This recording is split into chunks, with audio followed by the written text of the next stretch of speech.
ইসলাম বিজয়ী হবেই, আপনাকে নিয়ে বা আপনাকে ছাড়া, আমাকে নিয়ে কিংবা আমাকে ছাড়া। আই রিপিট, আমি আবারও বলছি, ইসলামের বিজয় হবেই হবে, আপনাকে সহ বা আপনাকে ছাড়া, আমাকে সহ বা আমাকে ছাড়া বিজয় হবেই। সো আমি যদি এই মহাবিজয়ের একটা অংশীজন হতে পারি, এটা আমার জন্য লাখ। কি বলেন? এই বিজয়ের পার্ট যদি আমি হতে পারি, এই ভিক্টরির একটা পার্ট যদি অংশ যদি হতে পারি, তো এটা আমার জন্য ব্লেসিংস, আমার সৌভাগ্য। ঠিক কিনা বলেন? এখন বলেন, আমরা সেই সৌভাগ্যের অধিকারী হতে চাই কি চাই না? হতে চাই না সবাই? আল্লাহ তাআলা কবুল করুক, আমরা পড়ে আমিন। তাহলে আল্লাহর ওয়াদা, ইসলামের বিজয় হবেই হবে, সুনিশ্চিত, কোনো সন্দেহ নাই। কেউ এই বিজয়কে ঠেকাতে পারবে না। ইসলামের বিজয় হবে আমাকে নিয়ে বা আমাকে ছাড়া, আপনাকে নিয়ে বা আপনাকে ছাড়া, বিজয় হবেই। তবে আমরা যদি লেগে থাকতে পারি, এটা আমাদের জন্য সৌভাগ্যের।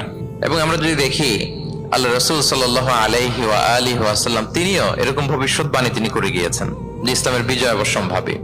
মুসনাদে আহমদ ইবনে হাম্বলের হাদিস, তিনি বলেন, লা ইয়াবলুগান্না হাযাল আমরু মা বালাগাল লাইলু ওয়ান নাহার ওয়া লা ইয়াতরুকুল্লাহু বাইতা ওয়াবার ওয়া লা মাদার ইল্লা আদখালাহুল্লাহু হাযাদ দ্বীন।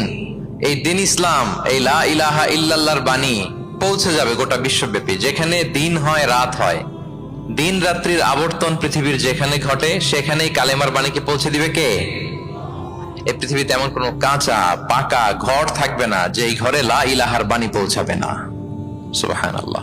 পৃথিবীতে এমন কোন জায়গা থাকবে না, এটা হোক মরুভূমি, হোক জঙ্গল, হতে পারে পাহাড়, হতে পারে কোনো আদিবাসী নৃগোষ্ঠী থাকে, পৃথিবীর এমন কোন জায়গা থাকবে না যেখানে লা ইলাহার বাণী পৌঁছাবে না, পৌঁছে যাবে।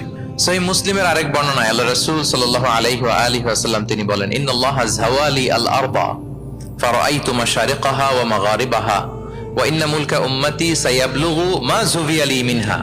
তিনি বলেন, আল্লাহ তাআলা গোটা বিশ্বটাকে ছোট করে একটা রেপ্লিকা বানিয়ে আমার চোখের সামনে তুলে ধরেছেন। আমি পৃথিবীর প্রাচ্য পাশ্চাত্য সবটুকুন দেখেছি, আর আমি যদ্দূর দেখেছি ঠিক তদ্দূর কালেমার বাণী পৌঁছে যাবে। সুবহানাল্লাহ পড়বেন না? তার মানে গোটা বিশ্বব্যাপী ইসলামের সুমহান বাণীকে পৌঁছে দিবে কে? আল্লাহ পৌঁছে দিবেন। আল্লাহর ওয়াদা আর নবী আলাইহিস সালামের ভবিষ্যৎবাণী। তো ইসলামের এই বিজয়ের অংশী যেন আমরা হতে পারি, আল্লাহ আমাদেরকে তৌফিক দান করুক।